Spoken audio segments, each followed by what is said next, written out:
Hello, welcome to the You Movement. I am B. And who is that? I wanted today to talk a little bit about my recovery story and give you a little bit more background information so that you can understand why I'm doing what I'm doing with the You Movement, what the purpose is. So back in 2019, I found myself in quite a predicament. In my late 40s, I was obese, diagnosed with diabetes, depression, anxiety, complex post-traumatic stress disorder, agoraphobia, fibromyalgia, sleep apnea, a severe lack of oxygen. I also had brain fog, memory loss. I actually failed an Alzheimer's test. I had chronic fatigue, I had peripheral neuralgia, and then I was also diagnosed with trigeminal neuralgia. Basically, it was a shit show. And I was frustrated because I thought I had been doing everything properly. I had followed all of the protocols that one is supposed to do when they are in ill health or in a state of dis-ease. I spent the last 30 years in and out of counseling. I had gone and received multiple times psychiatric evaluations wherein I would get a diagnosis of major depressive disorder from the time that I was in my teens and through the years. My last diagnosis, as I said, they tried to diagnose me with agoraphobia, and I was not having that. That was the most nonsensical thing I'd ever heard. I had tried many psychologists over the last 30 years. I had tried cognitive behavioral therapy. I had tried dialectic behavioral therapy, otherwise known as DBT.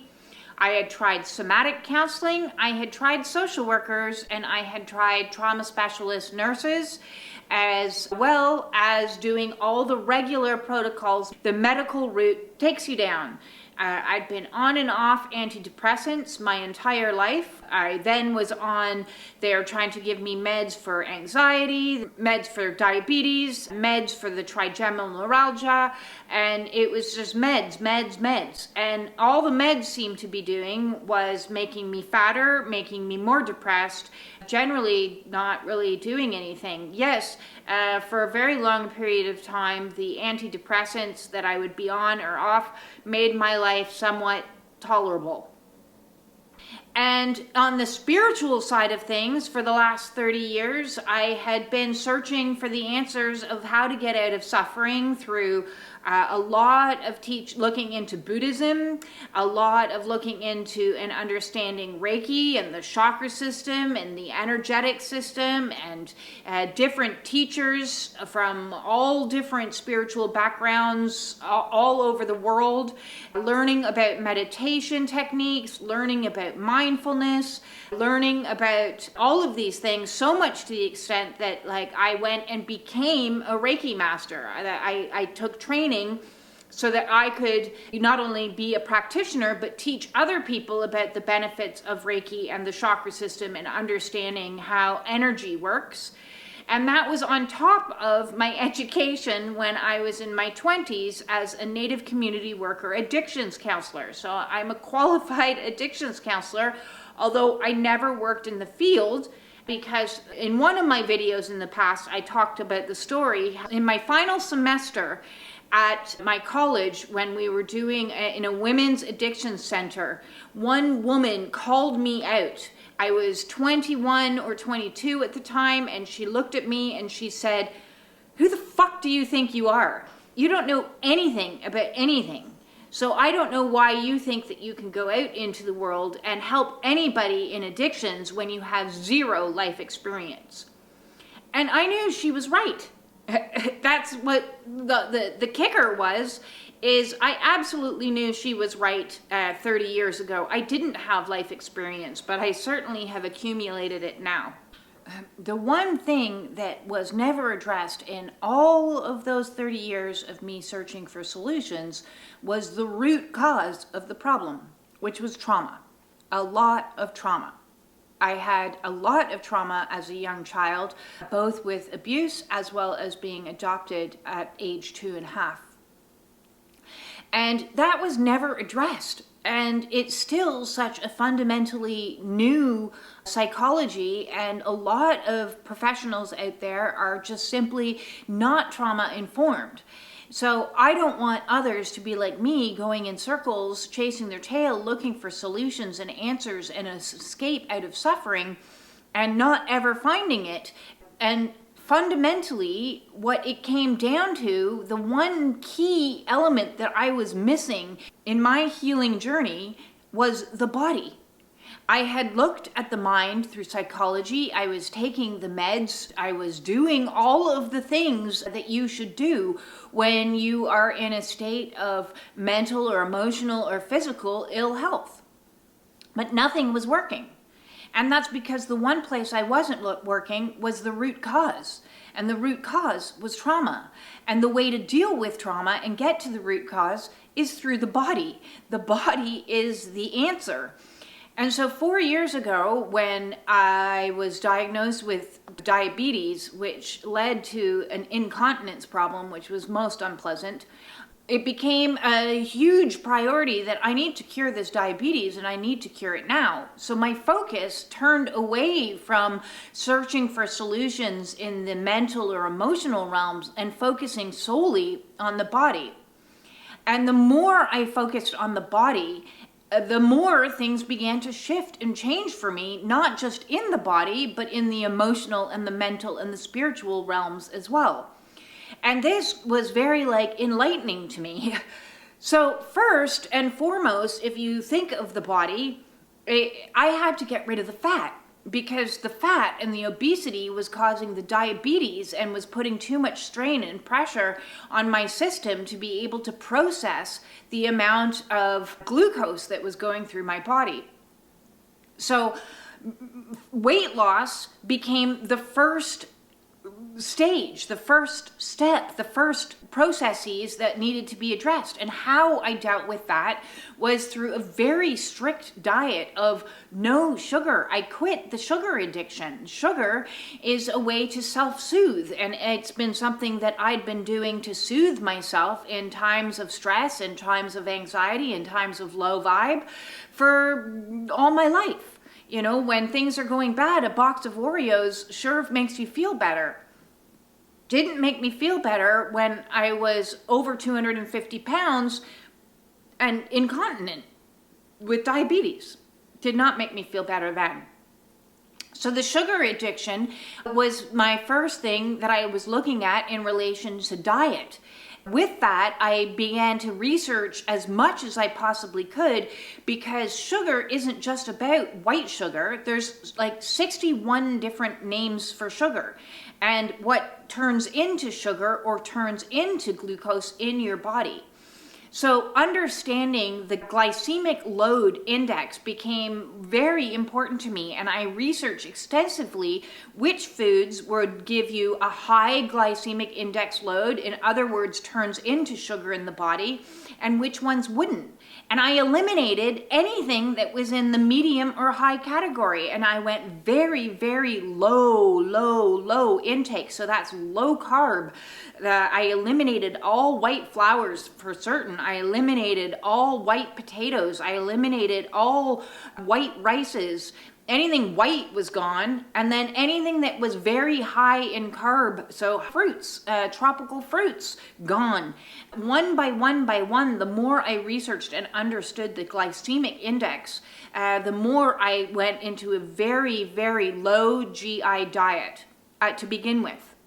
That diet over time actually got even more strict when I also quit dairy and gluten, which made a huge difference in my anxiety levels, and it made a huge difference in my overall health. Because what I didn't know, when you start down the healing path, it's like domino effect, and one thing triggers another thing, triggers another thing. And what I didn't know was how riddled my entire intestinal system was with candida.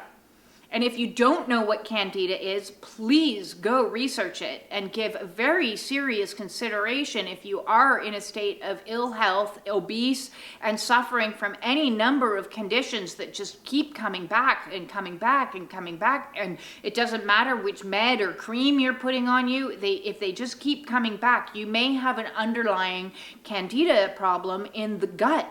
And that brain-gut connection is so fundamentally important. So as my diet improved, my brain fog cleared up, my fatigue cleared up, my memory loss cleared up. There was at one stage I couldn't remember simple nouns. You know, what's that thing you put things on?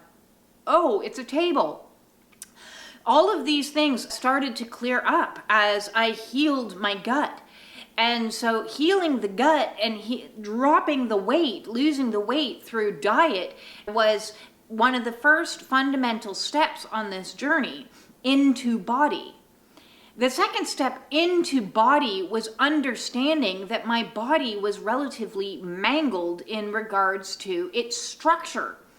So if you think of the body, first we're addressing the fat. How do I get rid of that? Next, we're going in further into the body and we're addressing the structure, the bone structure.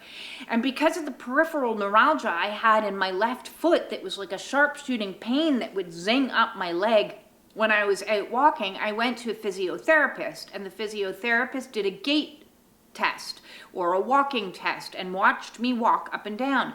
And the first thing they noticed was that I walked wrong. And I said, I've been walking like this my whole life. What do you mean it's wrong? And they said, your feet are pointed outwards. You need to point your feet back in. That's why you have the lower back pain. My back was so tight with muscular knots in it that I had difficulty walking up a flight of stairs or sitting for an extended period of time, and had a lot of muscular issues in my glutes, my piriformis, and my hips, down my legs, which I associated with the fibromyalgia because it was just so much pain all over my body that I was in. Fixing the structure of my physical form, fixing the bones, and getting into actual alignment became mission number 2. So first we're dropping the weight through going low sugar to get rid of the fat, so the amount that I'm carrying is less. And next we're working on the actual physical structure, the bones. So I learned and had to reteach myself as a mindful meditation through aligned walking to get my feet forward, knees forward, hips in alignment, but not tucking out, not tucking in. Abdominals in, chest up, shoulders back, neck up, head up, looking up. I used to always walk around with my head on the ground scanning like this. Or if you're always on your phone, your back's curved over. Or if you're insecure, which I always was, I would have a slight curve. I had a buffalo hump in my back. A buffalo hump. I wasn't even age 50 yet. And I had a discernible hump. When I went to an osteopath about that, they said, sorry, there's nothing you can do to fix that. And I was like, what now? I have 0 humps in my back now. Who wants a buffalo hump? I certainly did not. So through the process of realigning my bones, my structure of my spine, through both aligned walking and a lot of yin yoga to re-stretch, because when you start to move the bones, you are starting to pull on the muscles that had been all tight into different locations, the wrong locations for an extended period of time, as well as the fascia, which had developed adhesions is what they're called. So the fascia is like a nice webbing that's supposed to be in almost a liquid state that holds everything together.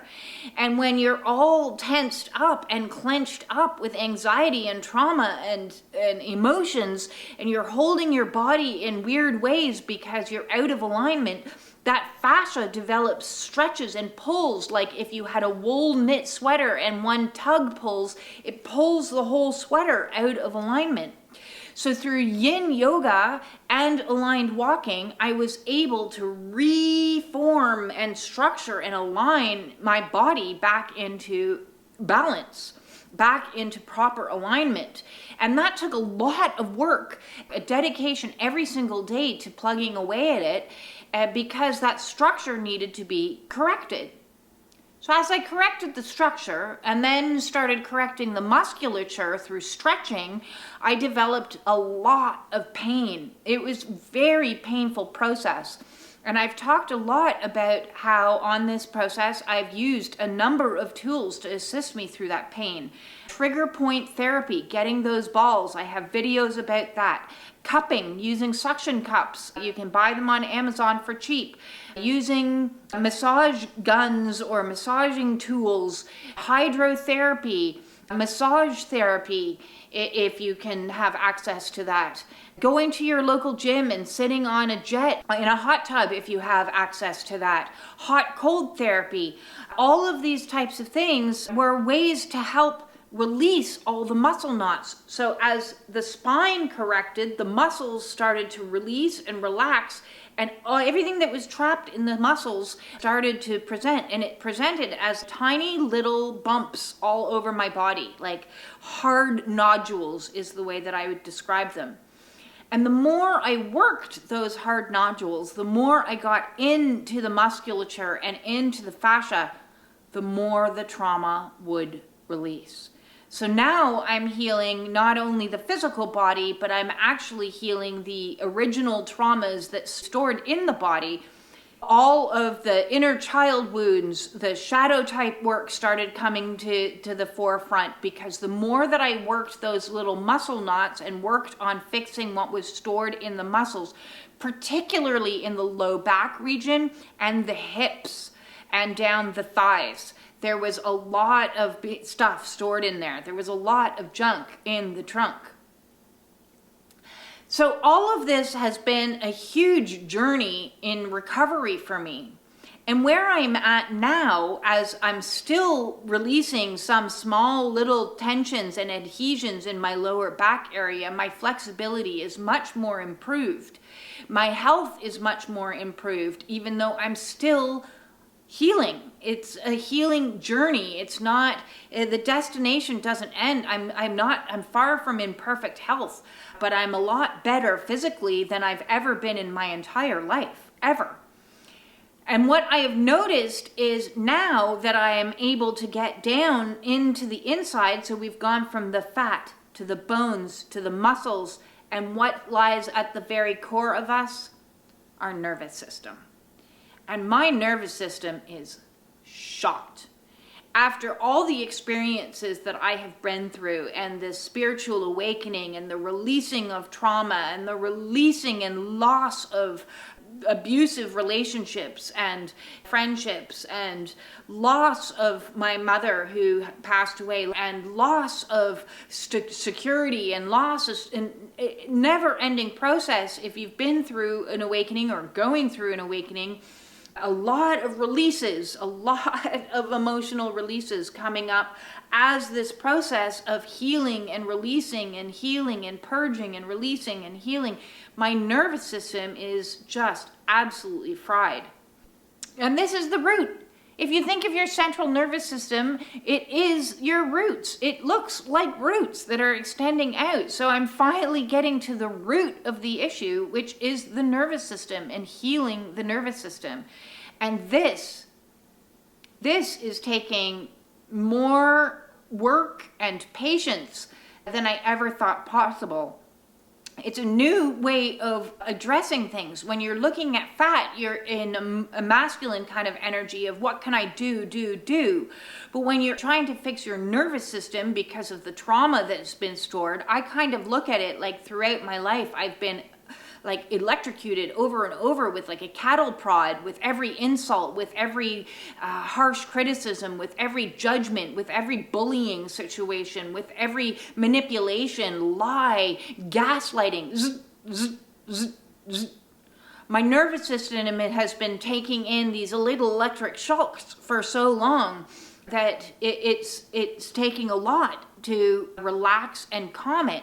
And this approach has to change. Healing your nervous system now means I have to switch tacks. So instead of going from where I was in that masculine energy of doing and action oriented, it's about learning to relax, learning to reset. So I'm still doing a lot of yoga because yin yoga is very relaxing and calming and slow and grounding and feminine. It's in its name, yin yoga. So I have created a yin yoga playlist here on my channel that will give you easy access.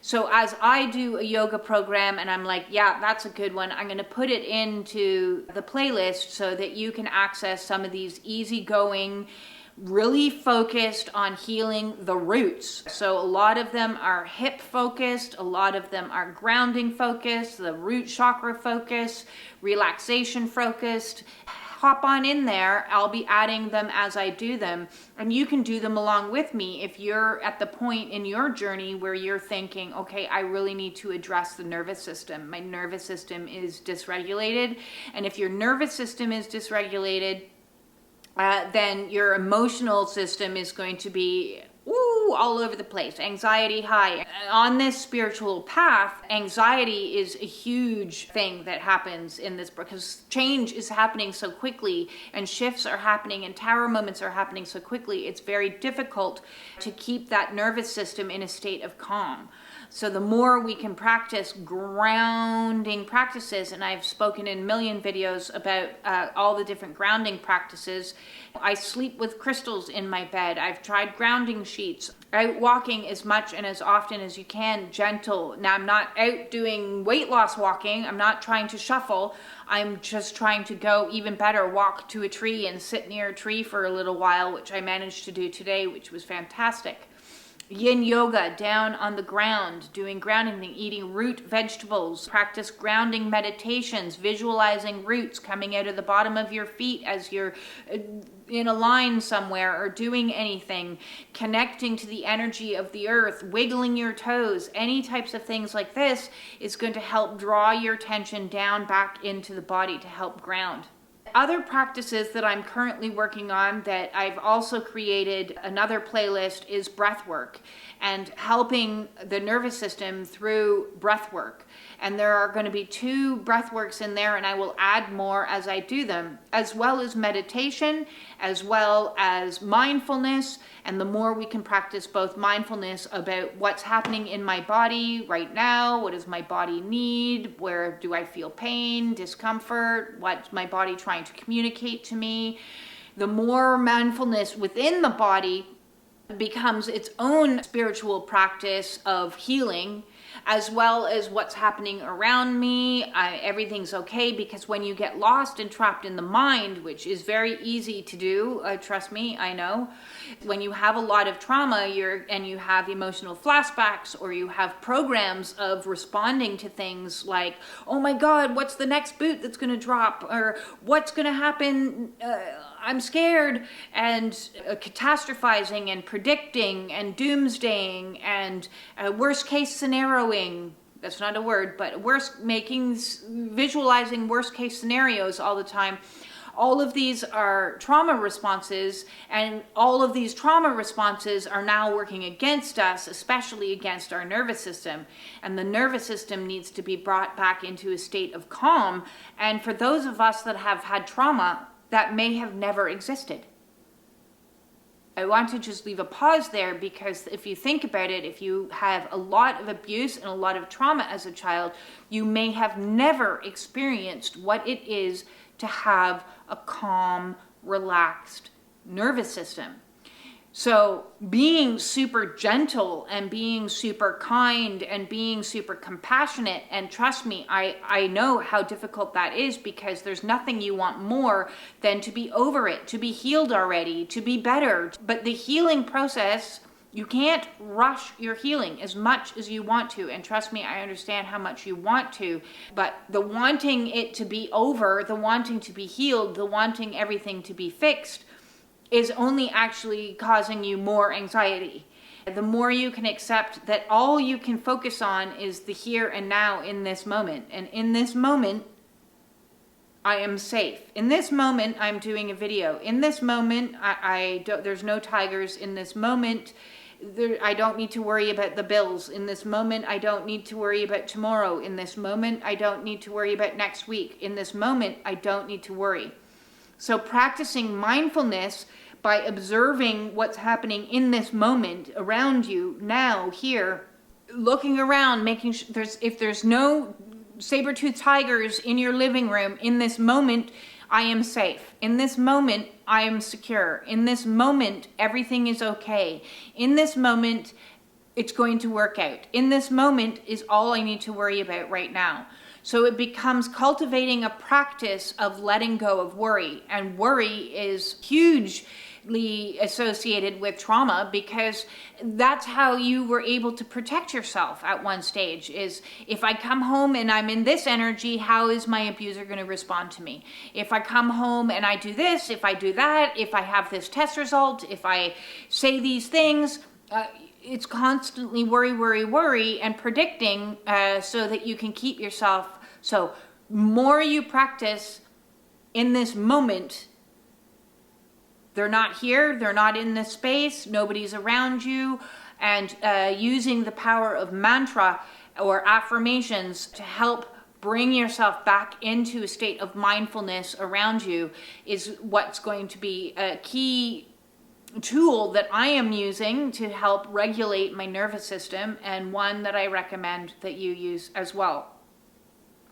And learning how to rest again has been a huge challenge for me. I've always been an action-oriented kind of person, because in doing action, that is a flight response, which is one of the 4 F's. If you don't know the 4 F's, I'm going to highly recommend that you get the book that I've recommended on multiple videos, Complex Post-Traumatic Stress Disorder, From Surviving to Thriving, by Pete Walker, so that you understand the trauma responses, you understand your own trauma responses, you understand the inner critic, you understand emotional flashbacks, you understand how to work through those, and that healing is going to be a process.